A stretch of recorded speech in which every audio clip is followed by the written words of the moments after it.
Bonjour ou rebonjour veilleur veilleuse. Alors je refais la vidéo parce qu'il y a eu un problème. Donc dans cette vidéo là qui suit la vidéo sur le canal E, je vais vous montrer sur quelle fréquence vous pouvez appeler en cas de nécessité absolue si vous n'avez aucun autre moyen de communication. C'est très important ça, hein. Donc c'est pas utilisé n'importe quand, n'importe comment. Ces fréquences là vous les utiliserez uniquement en cas de nécessité absolue, si votre vie est mise en jeu et si la vie de d'autres personnes sont mises en jeu, s'il y a des blessés ou des morts, et que vous avez besoin d'appeler, vous avez besoin de lancer un Mayday, un appel au secours, et que vous avez aucun autre moyen de communication sous la main. Voilà, où vous êtes hors de portée des réseaux téléphoniques standards, GSM. Donc, vous avez en premier lieu le 56800, qui est le canal mondial d'appel d'urgence en mer. Donc c'est en simplex, sans codage CT, CSS ou DCS, ni en émission ni en réception, il n'y a aucune tonalité. Enfin, s'il y en a une, je le préciserai. Donc cette fréquence est veillée par tous les crossmeds, sémaphores. Tous les bateaux normalement sont censés avoir une double veille sur cette fréquence-là.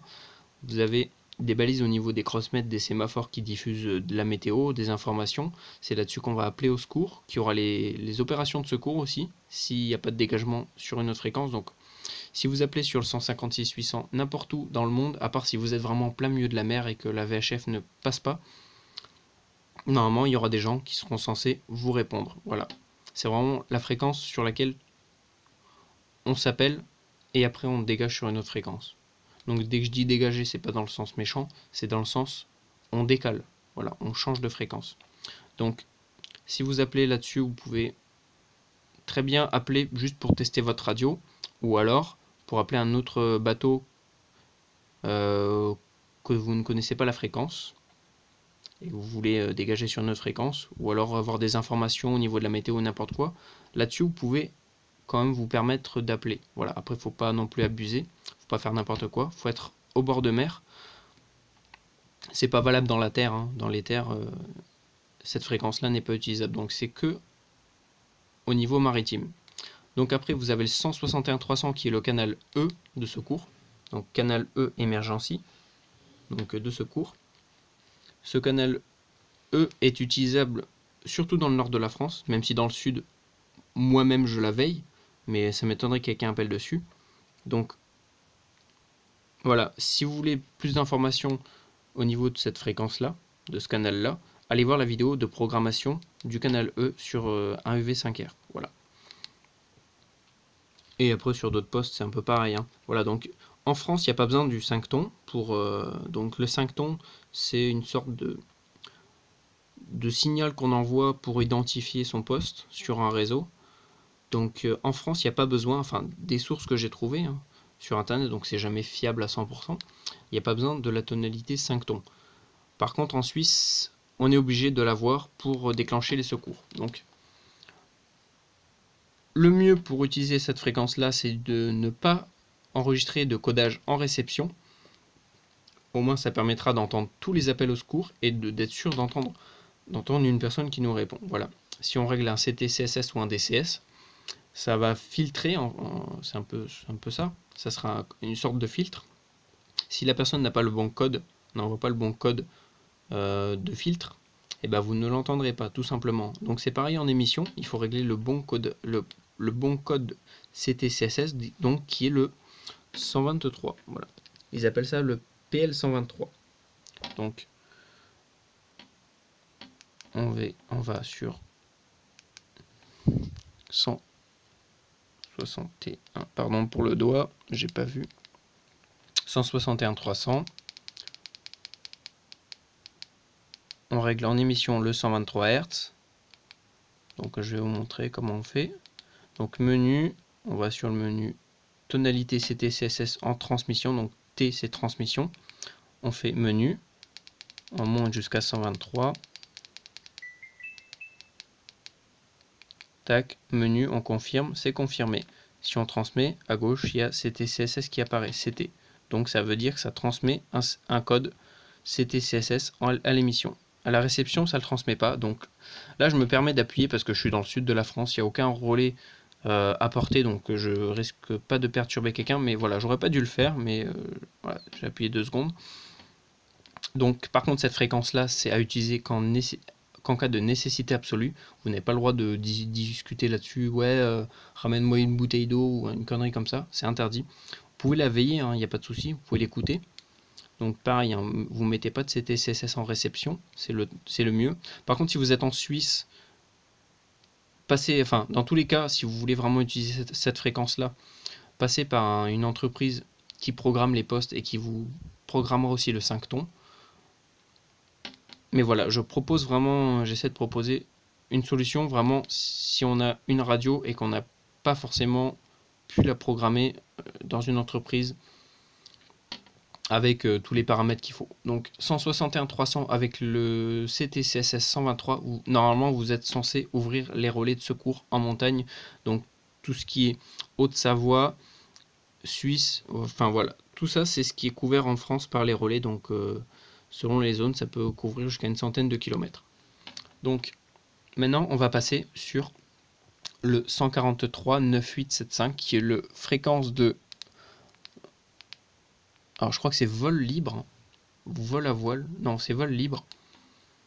Donc ça c'est une fréquence veillée par tous les parapentistes, tous les deltaplanes, les clubs de boomerang, les clubs de voile. Donc voilà, on peut appeler sur cette fréquence là, c'est beaucoup utilisé, c'est beaucoup veillé. Alors vous avez des balises de météo, donc ça permet aussi de savoir si votre poste fonctionne correctement ou pas. Donc là voilà, ça c'est pas forcément une fréquence de secours, mais vous pouvez appeler là-dessus, il y aura normalement des gens qui vont vous entendre. Donc c'est plutôt des fréquences de vol. Donc les gens qui volent, eh ben, ils peuvent se parler entre eux via cette fréquence-là. Voilà, si c'est pas trop perturbé. Donc voilà, vous pouvez appeler là-dessus. Normalement, il y a des gens qui sont censés vous entendre. Pas de tonalité en réception ni en émission. Voilà, il n'y a pas besoin. Enfin, ils en règlent pas parce qu'au moins ça permet vraiment d'entendre tout le monde. Donc ça, c'est disponible partout. Hein. Partout en France, cette fréquence-là fonctionne et est utilisée. Voilà. Donc après, on a le 145-500 qui est la fréquence mondiale d'appel sur la bande radio amateur. Donc ces fréquences-là, normalement, on n'a pas le droit de les utiliser sans licence. Donc il faut une licence radioamateur pour normalement trafiquer sur ces fréquences-là. Mais voilà, comme je vous le disais avant, si vraiment votre vie est mise en jeu, si la vie d'autres personnes sont mises en jeu aussi, et que vous n'avez vraiment aucun autre moyen de communication pour appeler les secours, vous pouvez appeler là-dessus. Ça sera toléré, hein. Il y aura, voilà, ça posera pas de problème, mais c'est à utiliser vraiment qu'en cas de nécessité absolue. Si c'est pour discuter, vous n'avez pas le droit. Voilà. En France, les seules fréquences légales pour communiquer librement entre nous, c'est le PMR 446, le LPD 433, mais c'est des puissances vraiment très faibles, et la CB qui est sur le 27 mégas, connue de tous. Voilà. Après, c'est moins facilement transportable. Même si aujourd'hui, les postes CB sont légèrement plus petits. Voilà, donc cette fréquence-là, vous êtes censé appeler dessus.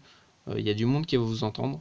Voilà, donc c'est veillé par les voitures, les fixes aussi, c'est là-dessus qui lancent des appels. Enfin voilà, normalement, si vous appelez sur cette fréquence-là, vous êtes censé vous faire entendre. Voilà.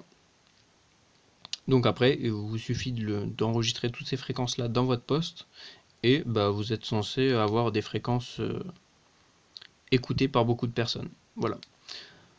Je crois que j'ai fait le tour d'un petit peu toutes les fréquences qu'on peut utiliser avec ce genre d'appareil. Donc voilà, la vidéo c'est vraiment pour vous montrer toutes les fréquences sur lesquelles on peut appeler au secours, sur lesquelles on peut lancer des mayday avec une radio standard, enfin avec une radio pas trop chère. Donc ça, un Baofeng UV5R, ça vaut dans les 30 euros. Vous pouvez en trouver des marques plus performantes, plus grosses. Donc celle-là, je trouve que c'est amplement suffisant. Par contre, pensez à acheter une antenne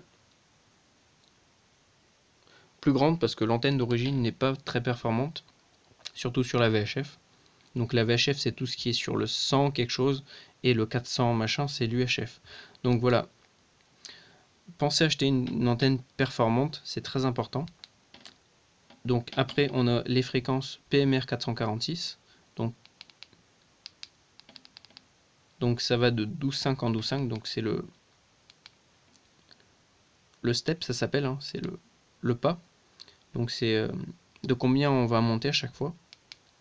Donc ça permet aussi en réception, enfin c'est un petit réglage pour l'émission et la réception, ça sert. Enfin nous on s'en fout un peu. Donc si vous êtes en 6.25, on va appuyer 2 fois à chaque fois. Donc ça c'est le canal 1.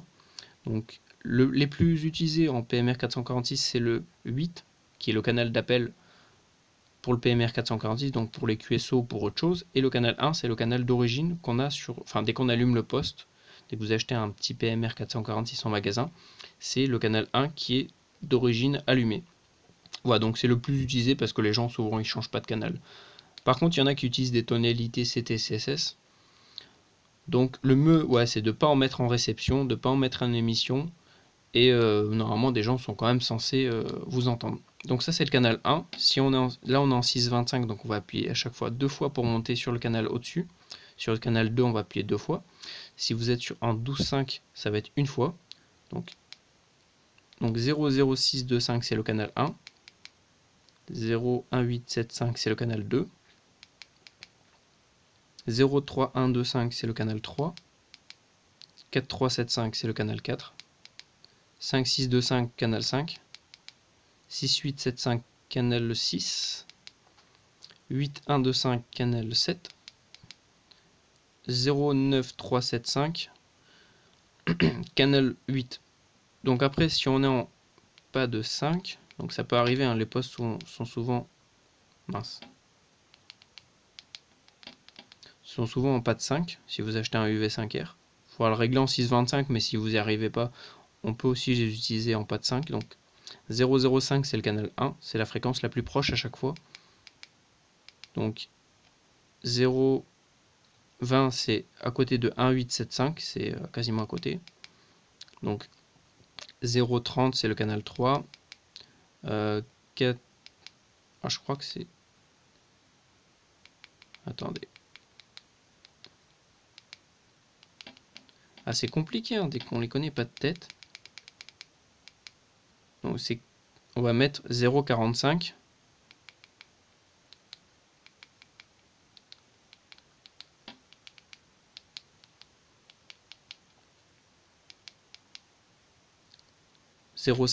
pour le 5. 6875, donc c'est le 0,70 pour le canal 6. Alors c'est 0,875, donc on va régler... non, je pense que c'est... Non, c'est 0,85 qu'il faut régler pour le canal 7. Et pour le canal 8, 0,95. Voilà. Donc sur toutes ces fréquences-là, vous pouvez appeler. Normalement, il y aura des gens qui vont vous entendre. C'est des fréquences utilisables par tous. Hein. Donc les radios dans Decathlon que vous pouvez acheter, ça sera sur ces fréquences-là. Voilà, c'est standard. Donc normalement, vous n'avez pas le droit de les utiliser avec ce genre de poste. C'est trop puissant. Mais voilà, en cas de nécessité absolue, vous pouvez vous permettre d'appeler là-dessus. Voilà. Donc c'est tout pour les fréquences sur lesquelles vous pouvez appeler. Ça en fait déjà pas mal. Avec tout ça, normalement, vous êtes censé tomber sur quelqu'un quand même. Surtout si vous appelez au secours. Il y aura forcément quelqu'un qui va vous répondre. Donc voilà, jetez un oeil sur mes autres vidéos. J'en ai fait sur l'utilisation de la VHF marine, sur le canal E, sur la veille. Donc faites de la veille au niveau des fréquences de secours et du 446. Partagez la vidéo pour les gens à qui ça intéresserait. Voilà, donc les gens qui veulent aller en montagne ou en mer, qui n'ont pas forcément beaucoup de budget pour utiliser une radio. Voilà, montrez-leur cette vidéo et voilà, j'espère que ça pourra être utile à des gens, que ça peut sauver des vies. Voilà, pensez vraiment que la radio, dans n'importe quel contexte, que ce soit dans le désert, en mer, en montagne, et qu'il n'y a pas d'autre moyen de communiquer, ça peut vraiment sauver des vies. C'est vraiment l'ultime recours, c'est vraiment très efficace, surtout en analogique. Vous êtes sûr de toujours être entendu par quelqu'un et on peut tous se brancher ensemble sans problème de compatibilité entre les postes. Donc l'analogique c'est vraiment le top à ce niveau-là et à d'autres niveaux. Voilà, donc j'espère que ça vous a plu, que ça a été utile. Si vous avez des questions, n'hésitez pas dans les commentaires, par mail ou autre chose. Si vous avez des suggestions que vous n'aimez pas, vous pouvez me le dire, vous pouvez argumenter, c'est encore mieux. Voilà, donc merci d'avoir regardé cette vidéo, j'espère que ça vous a très aidé. Voilà, à la prochaine pour d'autres vidéos sur la veille radio et le secours.